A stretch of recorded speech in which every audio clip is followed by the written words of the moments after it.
नमस्कार, the Qalandar post में आपका स्वागत है। आप देख रहे हैं हमारा खास प्रोग्राम चिराग। दोस्तों, आज हम एक ऐसी शख्सियत से आपको रूबरू करवाएंगे जो वाकई चिराग है। कहते हैं ना कि सोना बनने के लिए पहले बहुत तपना पड़ता है, तो फिर ये तो जवाहर है, चिराग है, हीरा है। जी हाँ, हम बात कर रहे हैं जयपुर के जवाहरात कर्मी श्री राजीव जैन जी की। राजीव जैन जी यूं ही बहुत बड़े मुकाम पर नहीं हैं, जितनी सरल सुलभ और सौम्यता इनके जीवन में है, इतनी ही इन्होंने कठिन डगर से ये मुकाम हासिल किया है। सर, आपका हमारे चिराग प्रोग्राम में बहुत बहुत स्वागत है। राजीव जैन जी ने बहुत विषम परिस्थितियों में बहुत जुझारूपन से, बहुत ईमानदारी से, बहुत मेहनत से आज जो मुकाम हासिल किया है, वो न सिर्फ देश में बल्कि विदेश में भी आपने अपनी पहचान बनाई है। आप संभव जेम्स के मालिक हैं, लेकिन ये सब बहुत आसान नहीं रहा है। इस सुनहरे सफर के बारे में हमारे दर्शकों को आप अपनी तरफ से बताइएगा।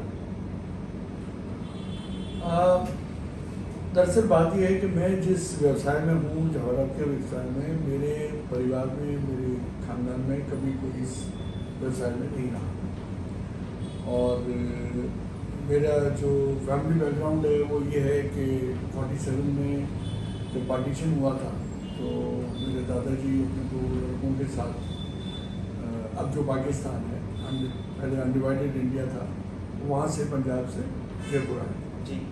तो उन्होंने भी बहुत विषम परिस्थितियों में, क्योंकि वो तो यहाँ घूमने आए थे, उनको यहीं रुकना पड़ गया था जी।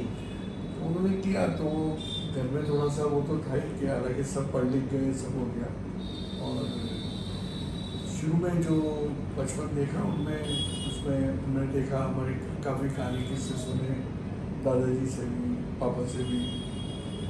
और फिर क्योंकि ये जयपुर का व्यवसाय जवाहरात का था, जब मैं पढ़ाई करके आया तो मैंने मेरे पापा से कहा कि मैं आपके बिजनेस में आ जाऊँ। दादाजी चाहते थे उनके साथ ही रहूँ, पर पापा ये चाहते थे नहीं, तुम खुद कुछ अपना करो। मेरे सामने यही था, मैं देखता था कि जयपुर में तो जौहरी जाने जाते हैं, क्यों ना मैं इसमें ट्राई करूँ। तो फिर मेरे एक मित्र थे, उनके पिताजी भी जौहरी थे, तो हम दोनों साथ ही पढ़ते थे। तो उनको रिक्वेस्ट करी तो ठीक है, तुमको भी सिखा दूँगा। तो एक बहुत बड़ा प्रोसेस था। आजकल तो बहुत आसान है, इंस्टीट्यूट में जो एडमिशन लो, सीख लेते हैं सब कुछ, पर उस समय वो गुरु शिष्य परंपरा की तरह होता था जी।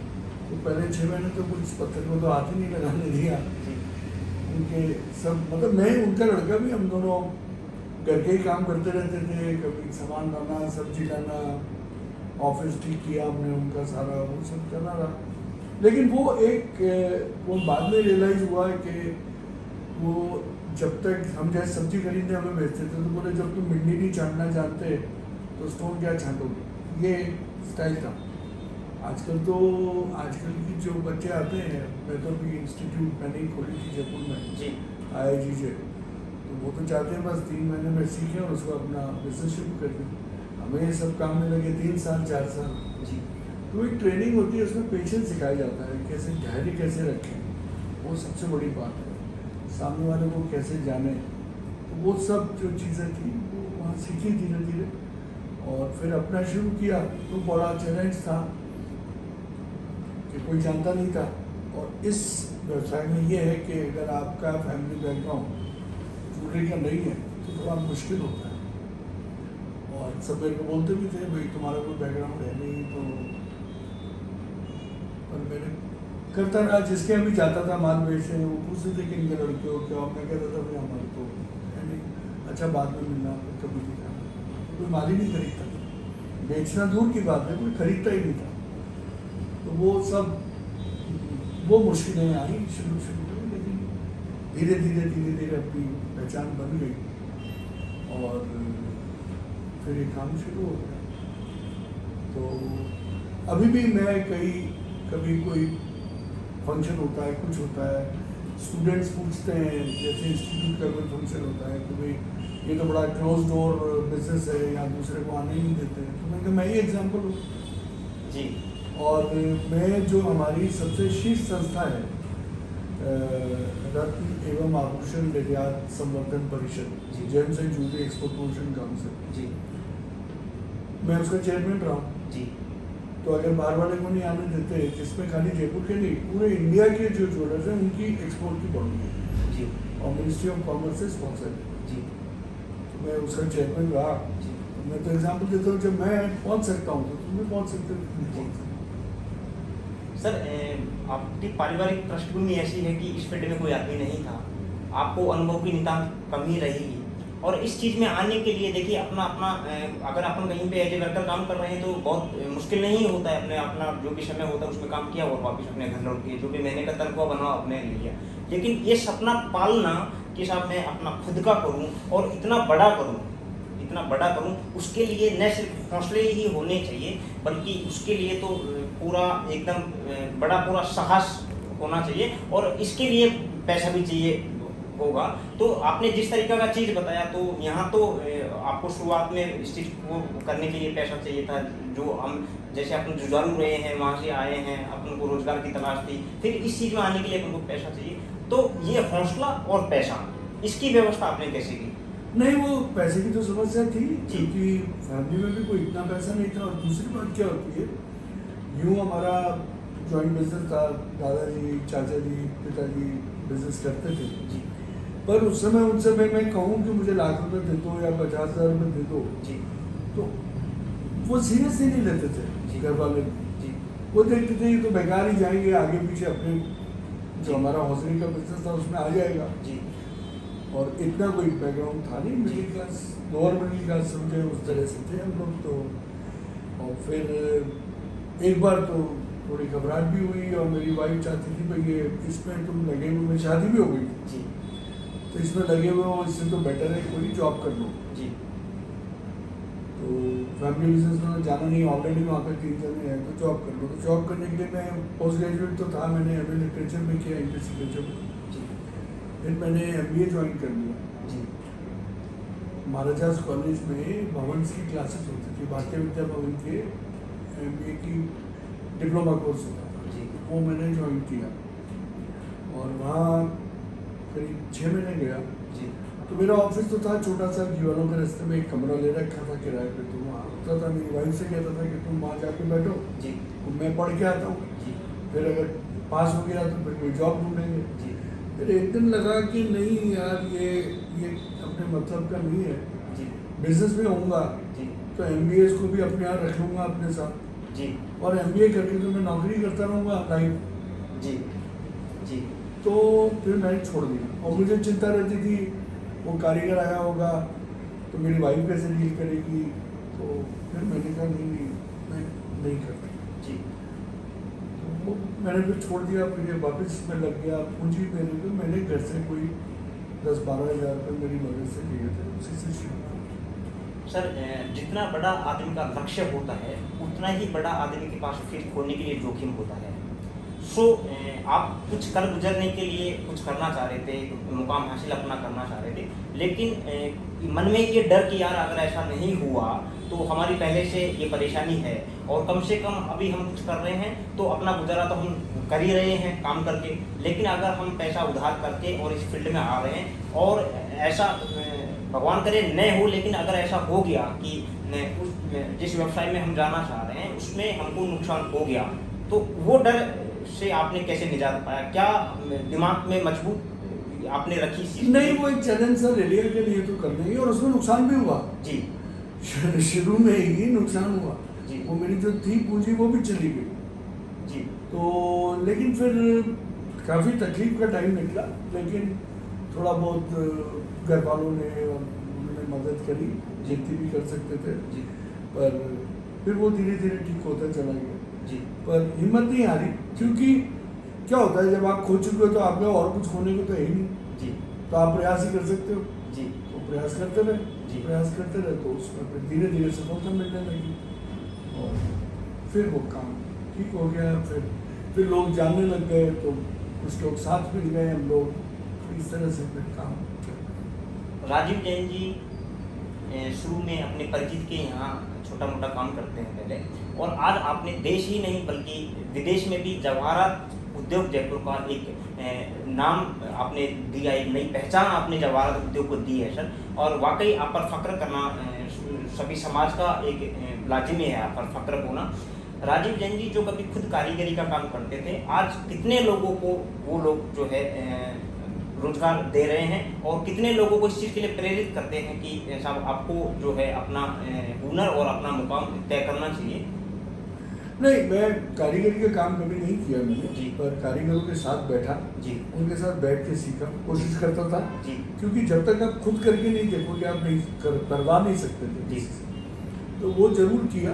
जी और जहाँ तक रोजगार का सवाल है तो पहले मैं दूसरी कंपनी में पार्टनर था, जी वहाँ पे करीब 1000 लोग हमारे साथ थे और मेरी कंपनी में भी 200-400 लोग काम करते हैं डायरेक्टली इनडायरेक्टली। जी पर खुद कितना कमाया या कितना वो किया वो मैटर नहीं करता। जी और मैंने कोई बहुत पैसे नहीं बनाए, वो सब नहीं, लेकिन एक जो सेटिस्फैक्शन है, जो तसल्ली है, वो ये किया, वो ये है मुझे और मेरे था दिमाग में कि जिस व्यवसाय से मैंने अपना काम शुरू किया जी और सफलता पाई, जी उस व्यवसाय को मैं वापस कैसे दूँ। जी उसके लिए मैंने बहुत सारे काम किए, जी जैसे जेमन ज्वेलरी इंस्टीट्यूट जी खोली, छोटे रूप से शुरू करी। जी ठीक है, वो जेमन ज्वेलरी काउंसिल का प्रोजेक्ट था, लेकिन इनिशिएटिव लेके और मेरे साथी मिल गए और हमने ये सब किया। जी और उसके बाद बहुत सारे काम किए, जैसे जयपुर ज्वेलरी शो हम लोग करते हैं जी दिसंबर में हर साल, 20 जी। साल हो गए उसको भी करते जी करते। जी 2 ICA कांग्रेस करी, जी तो वो उससे ये हुआ कि आज एक पहचान बन गई जी और मन में एक तसल्ली है कि जो अपन कर सकते थे, जो कर पाया, वो अपन ट्रेड जिस ट्रेड से लिया उस ट्रेड को अपने वापस दे दिया। जी और वो इंस्टीट्यूट में जो बच्चे सीख के निकलते हैं, जी और मेरे यहाँ भी जो सीखे, मेरे नीचे सीखे, जी आज कम से कम 500-600 लोग होंगे जो सीख के अपने अपने बिजनेस कर रहे हैं। जी तो वो जब मिलते हैं और वो सफल होते हैं और बात करते हैं, तो एक मन को एक तसल्ली होती है कि चलो जी ये, और कई बहुत आगे बढ़ गए, मेरे से भी आगे हैं, बहुत आगे हैं, जी तो उनको देख के और मन में एक बड़ी खुशी होती है जी कि ये बहुत अच्छा काम कर रहे हैं, नाम कर रहे हैं। और सबसे बड़ी बात ये, जो मॉडल, जो एस्थेटिक उनको सिखाए, जी। उस पे कायम है। जी नाम अच्छा किया उन्होंने, जी उन्होंने कोई गलत काम नहीं किया, जी तो वो एक बहुत बड़ी तसल्ली है। सर, आपने अपने जुनून को एक हद तक जिया है और उसमें कामयाब रहे हैं।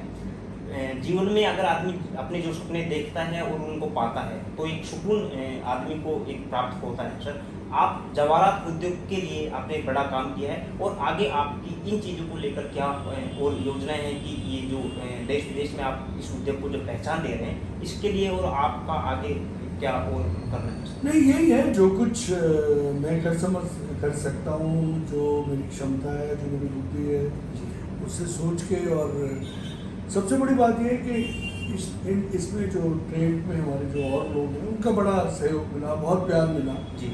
और कोई भी आदमी, कोई बात होती है, कुछ पूछना होता है, तो वो मुझे बुलाते हैं या बैठ के बात करते हैं, वो करते हैं, तो वो एक बड़ा मन को संतोष ये मिलता है कि जिसको किसी ऑफिस में मुझसे नहीं देते थे, आज उससे सब मिलके बैठ के राय करते हैं, वो करते हैं। और तो वो एक आगे भी जो मेरी क्षमता है उसमें जितना कर सकूँगा करता ही रहूँगा। सर, उधार के पैसों से अपना व्यवसाय शुरू करने वाले श्री राजीव जैन जी आज शोहरत की हर बुलंदी पर हैं, जिनकी जेब में आज हीरे खनकते हों, उनकी व्यवहारिकता में आज भी वही सरलता, सौम्यता, सादगी है, तो क्यों नहीं उनके व्यवहार में भी हीरे जैसी अकड़न या हीरे जैसी मजबूती, ये सब क्यों नहीं है? कैसा आपको लगता है? और आपका व्यवहार वही सरलता, सौम्यता, मुस्कुराहट, ये सब यूं ही बरकरार है।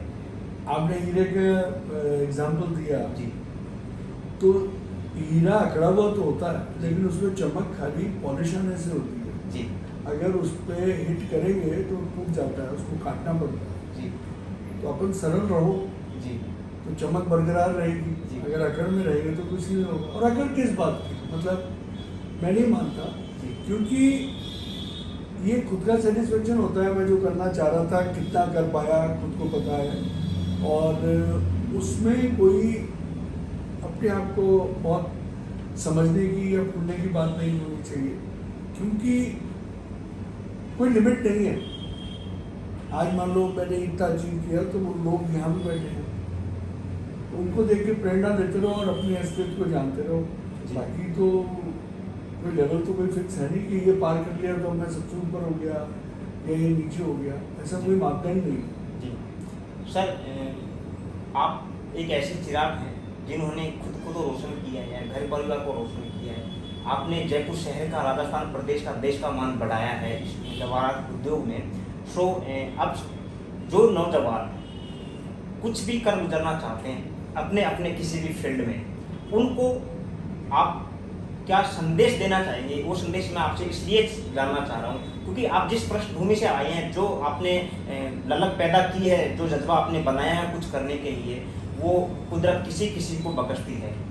ये जो काबिलियत जो भगवान दिमाग में देता है कुछ कर गुजरने की, वो एक झोंपड़े में रहने वाले बच्चे को भी देता है। और हिंदुस्तान की धरा पर तो ऐसे ऐसे लोग हुए हैं जिनको 2 वक्त की रोटी नसीब नहीं है और उन्होंने शीर्ष पायदान पर अपनी जगह बनाई है। ऐसे ही लोगों में से आप अपने उद्योग के चमकते सितारे हैं। मैं तो कहूँगा कि आप सोना नहीं, वाकई में अगर कोई पक्का हीरा है तो श्री राजीव जैन जी वैभव जैन के मालिक हैं। तो आप जो नौजवान जो कुछ हासिल करना चाह रहे हैं उनको, संभव जैन सर मेरी जी अभी संभव जैन साहब का, तो आप अपनी तरफ से नौजवानों को क्या संदेश देंगे कि वो सपना पालें और उस सपने को साकार करें?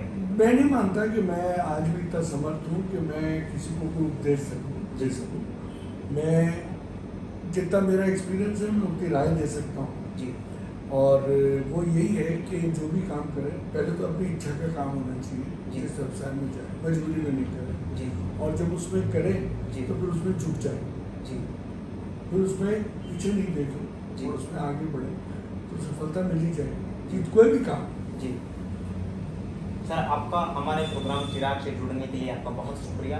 वाकई आपके इस संदेश से देश के लाखों करोड़ों नौजवान जो आपकी बात को सुन रहे हैं तो ज़रूर वो इस चीज़ को अपने जेहन में बिठाएंगे कि वाकई हम अगर कुछ करना चाह रहे हैं तो हमको ललक पैदा करनी होगी और बिना किसी डर के हमको उस चीज़ को हासिल करनी होगी, तो मंजिल यकीनन हमारे कदमों में निसार होगी। ये हैं श्री राजीव जैन जी, जयपुर जवाहरात उद्योग को देश विदेश में पहचान देने वाले संभव जैन के मालिक। जयपुर शहर में ये एक ऐसे चिराग हैं जिन पर वाकई हमें फ़ख्र होना लाजिमी है। सो ज़रूर हमारे सभी नौजवान साथी जो इस चीज़ को सुन रहे हैं वो हम सब इनसे सबक लेंगे और कुछ ऐसी ललक पैदा करेंगे कि अपनी मंजिल को पाने के लिए हम अपने आप को नशवार करते हैं। सर, आपका हमारे प्रोग्राम से जुड़ने के लिए बहुत बहुत शुक्रिया सर। जी।